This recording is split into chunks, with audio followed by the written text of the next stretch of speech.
together for Santi Espinosa.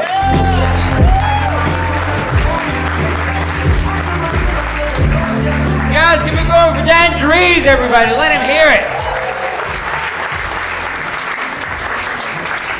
I'm Santi Espinosa. I am Colombian. Thank you. That is not the response I get at the border. That was way too positive. No one goes, woo!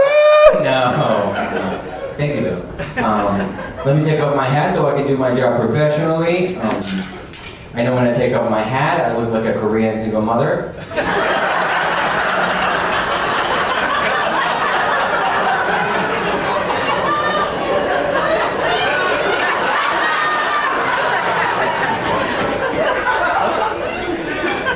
I asked my mom, I was like, Mom, why do I look like a Korean single mother? And she was like, I like to party a lot. Maybe a Korean guy got in there. Mom, stop it, I don't want to know the details. During the pandemic, people were like, hey dude, you're Colombian, there's a show on Netflix, you definitely have to watch it. What is it, dude? It's called Narcos. It's the greatest show you'll ever see, man. So thank you, Kevin. You know what Colombians call that show? History. That's the name of the show. Yeah, people say, hey man, you're Colombian, you guys do a lot of cocaine, isn't that you guys do? But no, we actually make it. And then you buy it. That's how the economy works. Yeah, you should watch this documentary on Netflix. It's called Narcos. They'll teach you everything you need to know about Colombia. I lived a big portion of my life in this other state, Canada. And here. Gross, free healthcare, I know, it's just... I know it's not a state, but you people treat it like a state, so I was so proud when I got my Canadian citizenship. Oh my God, I could finally travel with a first world country passport. Because when you travel with a Colombian passport, you gotta be there 2 weeks in advance. So, finally man, white privilege. But yeah, he knows what I'm talking about. He's like, yes, yes. Global entry, baby, global entry. I can finally go to the airport and start stealing stuff. Like, this is my stuff. White male, baby, yeah. You know what I'm talking about, yeah. So excited, I was going through the security line, like making eye contact with the security people. Overly excited. Hand my passport. What are you gonna do? He takes the passport, he's like, this white guy's kind of weird. Kind of looks like a Korean single mother. Opens the passport. Ruben Santiago Espinosa Mesa Hekerman Gomez. Born in Bogota, Colombia. Yeah, we're gonna have to do a random search, sir.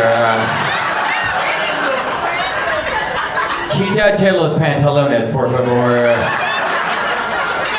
It's gonna get messy in here. It lasted 2 seconds of white privilege. I ended up marrying this white girl from Montreal, Canada. Thank you. Again, another reaction my mom had.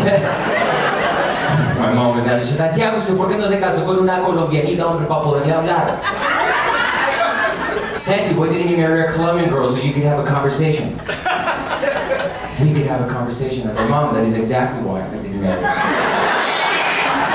a Colombian. You think I'm stupid? You think I'm gonna let you have a fluent conversation with my wife? You know way too much about me.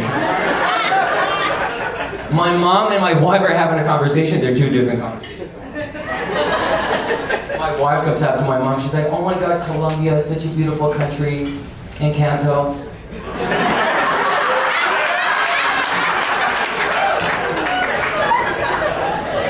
My mom's like, no, vaya a Colombia, es muy peligroso, la van a secuestrar. Don't go to Colombia, it's very dangerous, you're gonna get kidnapped.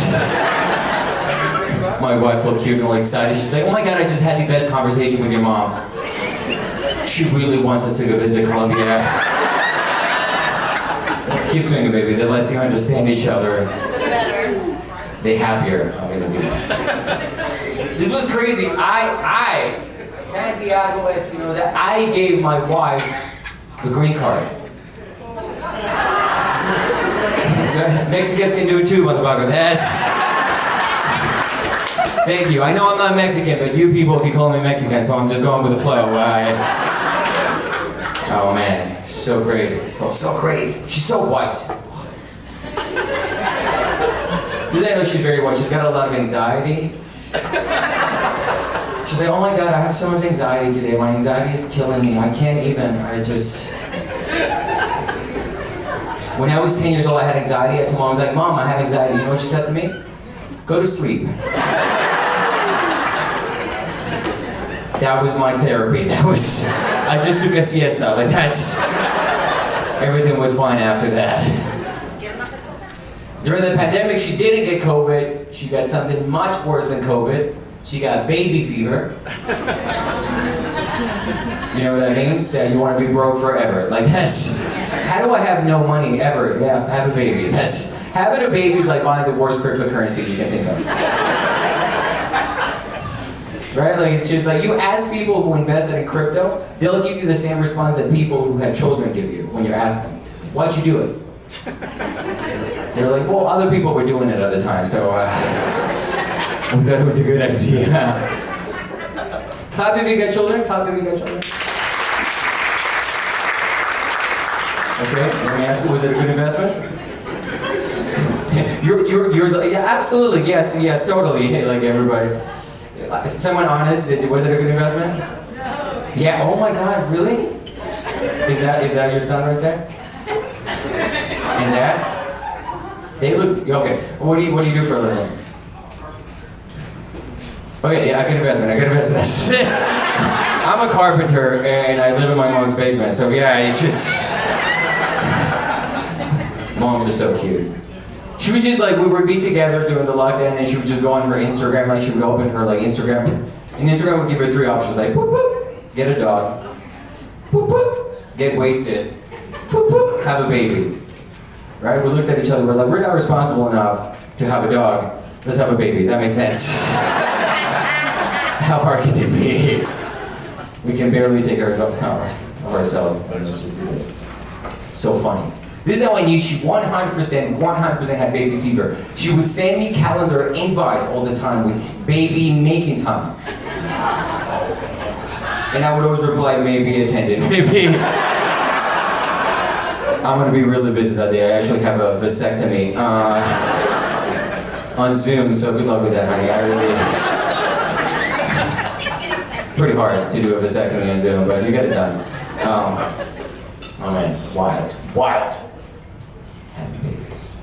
The best part of being in a pandemic, I was like, you think you want to have babies, right? Babies is the thing, right? That's the thing. So you think it's easy, right?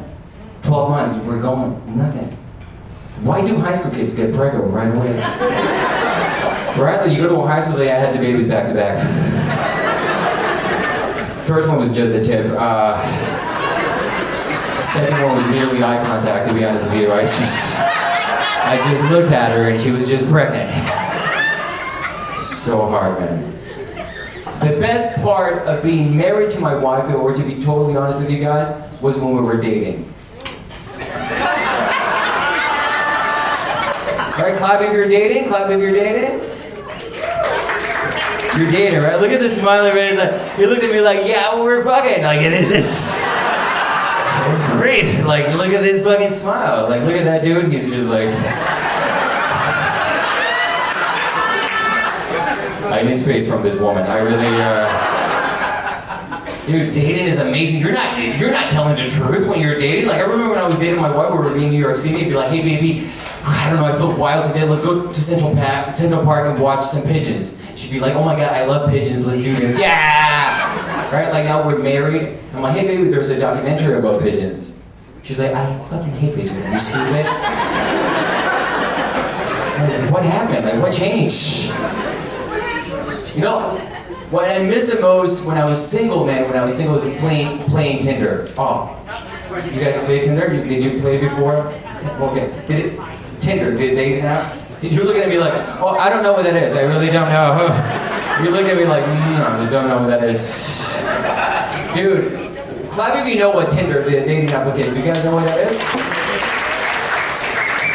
You looked at the yeah, I know what that is. Oh man, I love that because you just swipe. Like now I'm married, I just swipe on other people's Tinders on the subway. I'm like, what are you doing? Dude, I went on 38 Tinder dates. 38. It's too many. After the 20th, you're the problem. I had to delete the application. I had to delete Tinder because I couldn't deal with the idea of meeting the mother of my children on Tinder. No offense, if that's what you're doing, young people, that's awesome. Like, go. I just couldn't deal with the idea of my future son Sebastian coming after me. I know, Sebastian, Territas, yeah, I already got a name. Coming after me one day, he's like, hey daddy, how did you meet mom? I'm like, well, Seb, it's a pretty good story. I was at a bar, I was pretty wasted. I pulled out my phone, and I swiped.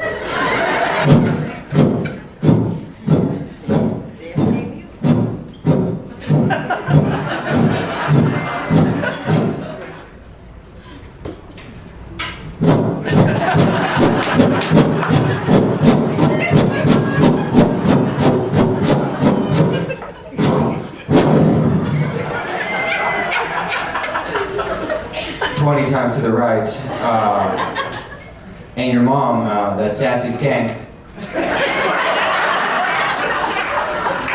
she was the only one who got back to me saying she was.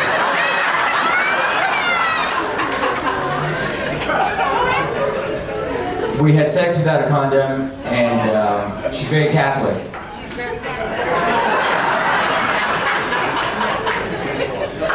We had to keep you. That's.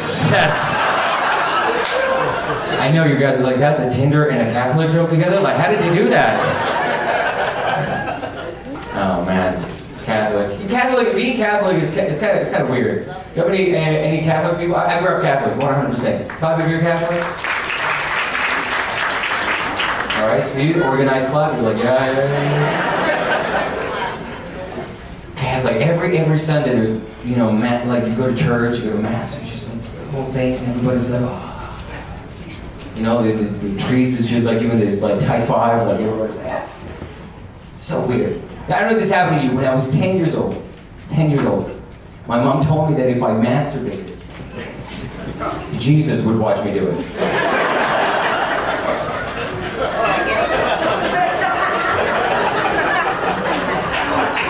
They all said that, exactly. What kind of pervert is Jesus? He's just taking time off from heaven to watch me do my thing. Like, what kind of sociopath is Jesus? He's just in heaven, he's like, hey Joseph, you know what time it is, right? Joseph is like, Jesus, we need to stop watching little kids masturbate. It's very uncomfortable for everybody. We don't want to tell it to you, but it's very, very weird.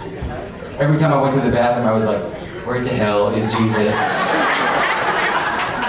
He shows up unexpectedly, I'm coming on his face. I didn't invite him. This was my me time. Carpenter, you know what I'm talking about. You're in the bathroom. Hey, I'm sorry, no one's coming in, and if you're coming in, you're getting some. Like, I don't...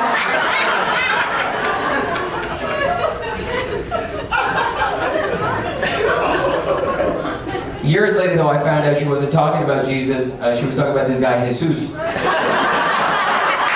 who lived next door. He happened to be a priest.